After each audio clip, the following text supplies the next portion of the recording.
के जल सो पग धोए। इसके बाद भगवान ने 1600 प्रकार पूजन किया और भगवान ने सोचा कि इसने जो मेरे हिस्से का चना खा करके दलिद्र बन गया है, और भगवान अंतर्यामी है, वो जानते हैं कि यह अक्षत लेकर के आया। अक्षत का अर्थ होता है जिसका क्षय न हो, अर्थात चावल। हम पूजन करते हैं तो ब्राह्मण हमको अक्षत और पुष्प देते हैं। भगवान ने सोचा कि यदि इसके घर का लाया हुआ चावल मैं खा लेता हूं तो मैं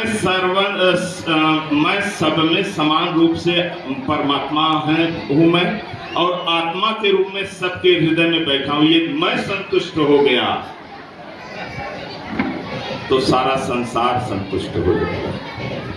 एक बात और भागवत यहाँ कहना चाहती है कि भगवान को संतुष्ट करिए तो भगवान की बनाई हुई सृष्टि के सारे लोग संतुष्ट हो जाएंगे। और जब आप किसी व्यक्ति को, समाज को संतुष्ट करने की कोशिश करेंगे, हम माया मिली न राम। फल प्राप्त करना है तो हमको जड़ में पानी देना होगा। जब हम पेड़ की जड़ में पानी देते हैं तो फल ऊपर आकर के अपने आप से गिरता है। संसार को प्रसन्न करने वाला व्यक्ति का अधःपतन होता है। इसलिए प्रसन्न करना है तो उस परमात्मा को प्रसन्न करिए अपने सत्कर्मों के द्वारा। जो साक्षात लक्ष्मी की अवतार लक्ष्मी मैया है, वो भी आज भगवान की वृद्धि देख रहे हैं कि ये मित्र पाकर के बदल गए हैं। और भगवान जैसे ही पीतांबर से पैर पूछा और ले जाकर के 1600 प्रकार पूजन किया, तो भगवान ने सोचा कि ये जो घर से अन्न लाया है, आज इसकी दरिद्रता हम नष्ट करेंगे। जो आप लोगों ने मंदिर में अन्नदान दिया है, उस अन्नदान से होगा क्या कि आपकी दरिद्रता नष्ट होगी। जो उस अन्न का प्रसाद बनेगा, और भगवान मंदिर में तो है ही, उससे पहले हमारे शरीर में। और जब उस प्रसाद को लेकर के हमको संतुष्टि मिलती है तो उससे परमात्मा प्रसन्न होता है, और जब परमात्मा प्रसन्न होते हैं तो हमारे जन्म जन्मांतर के पाप विनष्ट हो जाते हैं। भगवान ने कहा, कुछ भाभी हमको दियो सो तुम काहे न दे, चापी पोटरी काख में रहे कहो कही है। तब भगवान ने कहा कि सुदामा जी, इतने तो तुम विद्वान हो, तुम जानते हो कि मैं तुम्हारा मित्र हूं, मित्र के घर खाली हाथ नहीं आते। सुदामा जी सोच रहे हैं कि इतना बड़ा ऐश्वर्य, इस इतने बड़े ऐश्वर्य में हम 4 घरों का अलग अलग चावल, कभी हमको भी ऐसा लगता है कि भगवान के मंदिर में कोटा का चावल कैसे ले जाएं। ये सुदामा की स्थिति है। और व्यासपीठ पर से कहता हूं कि जो कोटा का चावल दिया होगा, भगवान सबसे पहले उसी के ऊपर ध्यान देंगे। भाव है वो, चावल नहीं, भगवान भाव के भूखे होते हैं भाई। हम किस भाव से अपनी वस्तु प्रेषित किए। और जब यह भंडारा शुरू होने से पहले बात आई तो हम लोगों ने निश्चित किया संजय भाई कि सबसे पहले जिसका 1 किलो चावल 2 किलो आया है वह प्रसाद, उसका प्रसाद भगवान को भोगेंगे। सुदामा जी को भी यही व्यथा हुई कि वह अक्षत में इतने बड़े जो द्वारकाधीश भगवान है, इस महल में 4 घरों की भिक्षा किस काम की। और सचमुच भगवान उसी अन्न को चाह रहे थे। और जैसे ही भगवान ने सोचा कि स्वभाव जानते थे सुदामा जी का, यह ऐसे देने वाला नहीं, भगवान ने जबरदस्ती खींच लिया। और खींचने के बाद पहला जब उस साड़ी देखा सुदामा का, सुशीला का, तो भगवान की आंखें छलछला गई। उस पोटली को देखते ही भगवान समझ गए कि इसकी पत्नी की दशा थी। भगवान ने साड़ी को खोला है। आकाश स्थित देवता चिंतित है इस दृश्य को देख करके, और सुदामा जी रो रहे हैं कि हे कृष्ण, मैं दलित रहूं, मैं तो चला जाऊंगा मित्र। अरे रुक, मेरे जाने के बाद तेरी ये 8 रानियां तेरा मजाक उड़ाएंगी कि तेरा मित्र कैसा है, दलित है। उस समय हमको कष्ट होगा, मेरी वजह से तेरी कीर्ति धूमिल होगी, इसलिए उसको छिपा करके रखो। भगवान ने कुछ नहीं सुना। जैसे सुदामा जी की साड़ी पोटली को खोला तो भगवान समझ गए घर की आर्थिक स्थिति, और जैसे ही भगवान ने वस्तुतः देखा चावल, तो आज भगवान को माँ यशोदा की याद आ गई कि ऐसे ही चावल का भात बना करके दही भात मैया अपने हाथ से खिलाती थी, या तो यह ब्राह्मण वैसा ही चावल लेकर के आया। और हमारे संत लोग गाते हैं, हर दाने का मोल अगर देने लगे भगवान, रह जाएगा सृष्टि में बस एक ही धनवान। देवराज इंद्र ने कहा कि देवगुरु बृहस्पति, यदि भगवान जिस भाव की मुद्रा में है, यदि पूरा ये अन्न खा गए तो ये तो दलिद्र बन जाएंगे और सुदामा तीनों लोगों का मालिक बन जाएगा। प्रेम के फूंके, प्रेम के पंडोल, प्रेम के भाव से खाने लगे, कंदोल के दानों में दिन की दरिद्रता खाने लगे। एक एक मुट्ठी में एक एक लोग सुदामा के भाग्य में जाने लगे हैं। त्रिभुवनपति की देख उदारता, तीनों भुवन थर्राने लगे, तीनों भुवन थर्राने लगे। आज भगवान इतने भाव विभोर हैं कि तीनों भुवन, तीनों लोग थर्राने लगे कि अगर ये पूरा चावल खा गए इस भाव की मुद्रा में तो ये तो दलिद्र बन जाएंगे। और भगवान ने संकल्प किया, पहली मुट्ठी देते ही प्रभु ने स्वर्ग सुदामा के नाम किया है। दूसरी मुट्ठी में पृथ्वी का वैभव विप्र सुदामा को सौंप दिया है। तीसरी मुट्ठी में देने लगे जो वैकुंठ को लक्ष्मी ने रोक लिया है।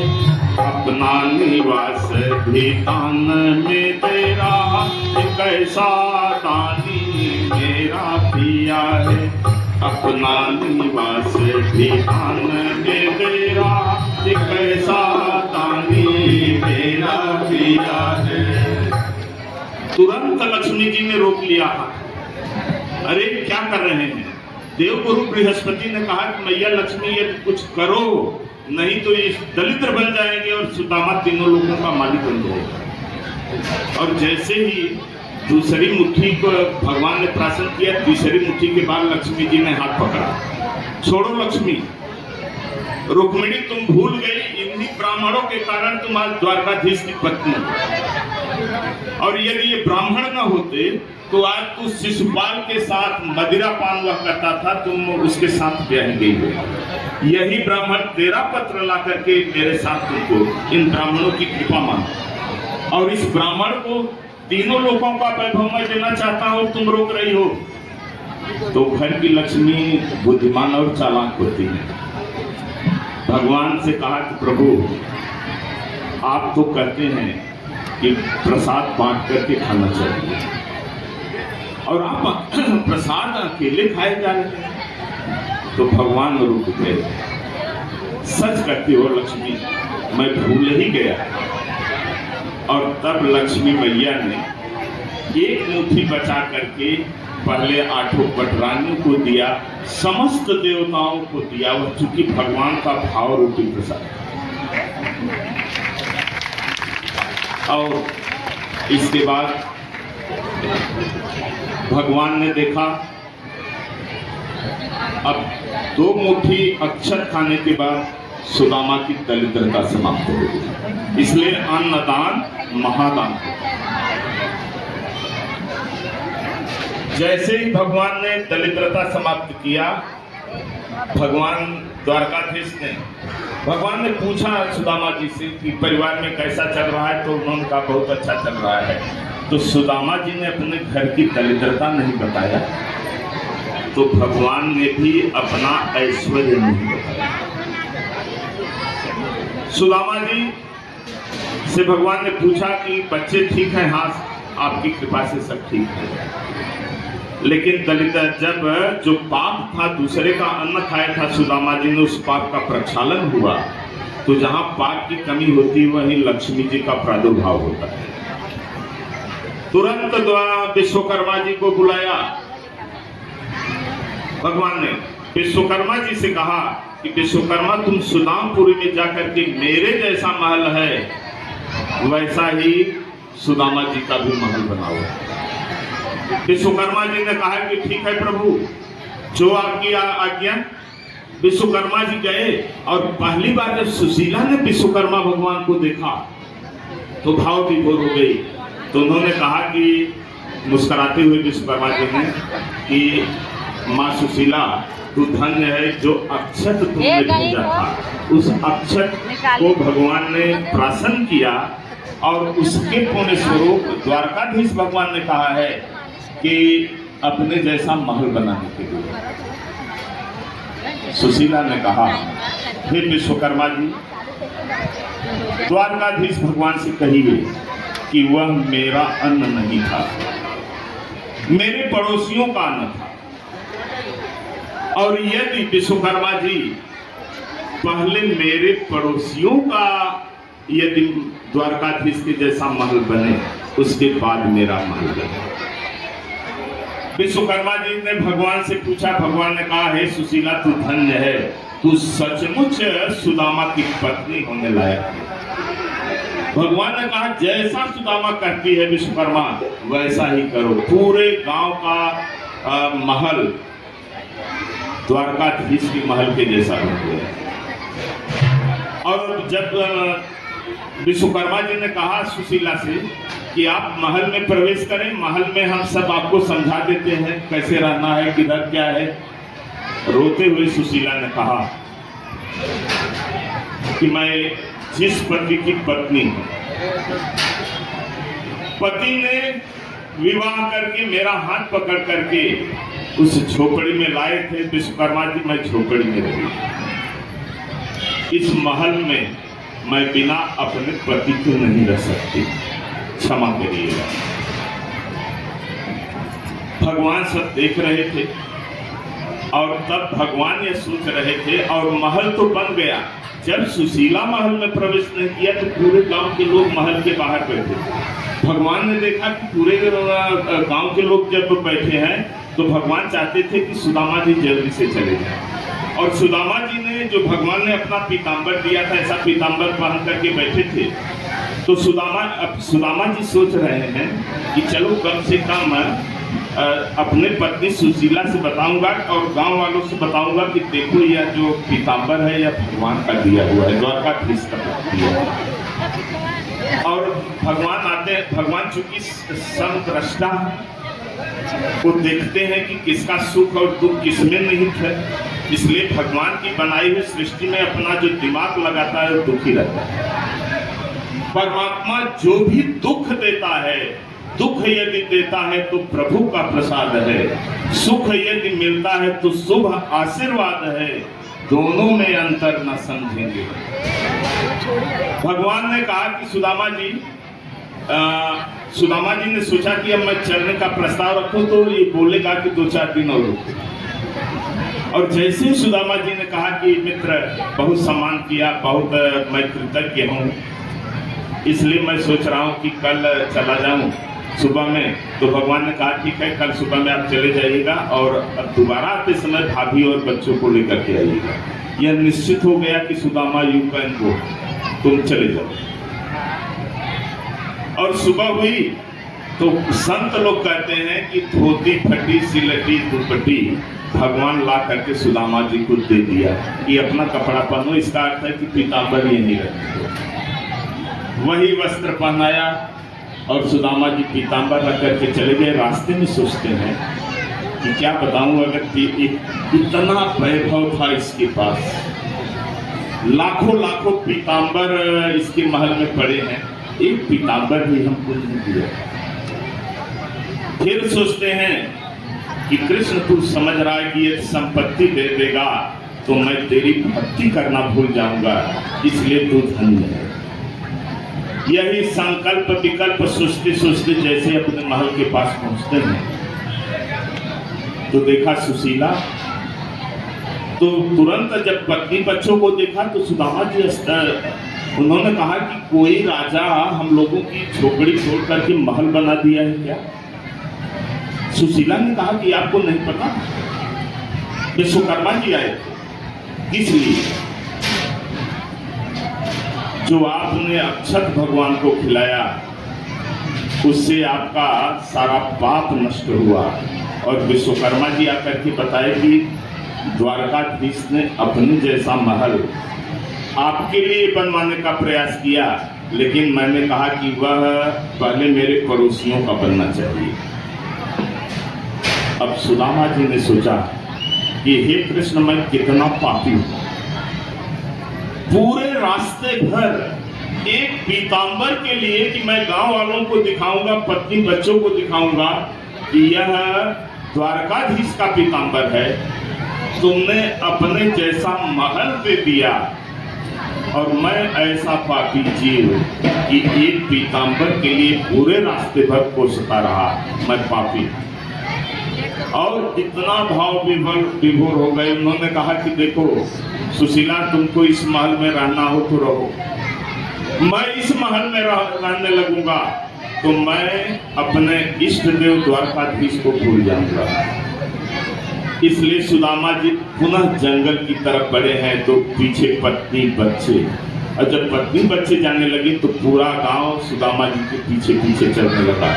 भगवान द्वारकाधीश को पीड़ा हुई, तुरंत गरुड़ासन पर बैठ करके आए भगवान द्वारकाधीश। सुदामा के महल में से आवाज दिया, अरे मित्र सुदामा।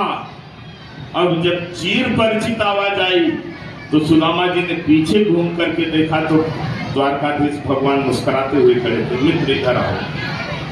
नहीं कृष्ण, मैं पापी हूं, आपने अपने जैसा महल मुझको ही नहीं पूरे गांव को दे दिया। और कृष्ण, मैं पापी, एक पीताम्बर के लिए मेरे मन में कौन कौन सा विकार तेरे प्रति आया मित्र? भगवान ने कहा इधर आओ, मेरा आशीर्वाद है, तुम इस महल में रह करके मित्र तुम मुझको कभी नहीं भूल सकते, और इसलिए तुम इस महल में रहो। और महल में रहने के बाद तुम मेरा नाम स्मरण करो। संपत्ति दुर्गति का कारण नहीं होती, संपत्ति पाने के बाद यदि हम भगवान का नाम स्मरण करें, भगवान की भक्ति करें, तो वह संपत्ति भक्ति मार्ग में बाधा न बन करके भक्ति मार्ग में पहुंचाने का सरल मार्ग बन जाता है। बिना धन के धर्म नहीं होता, लेकिन वह धन धर्म की मर्यादा में रह करके आना चाहिए। इस तरीके से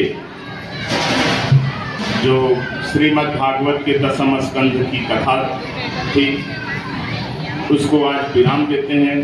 थोड़ा समय अत्यधिक लग गया, 3 से 5 का अपना समय था, और हमारे भागवत शास्त्र में ऐसा कहा गया है कि श्रीमद् भागवत का प्रथम श्लोक और अंतिम श्लोक का हम सभी लोग हाथ जोड़ करके शांतिपूर्वक श्रवण करें, उसका फल मिलता है।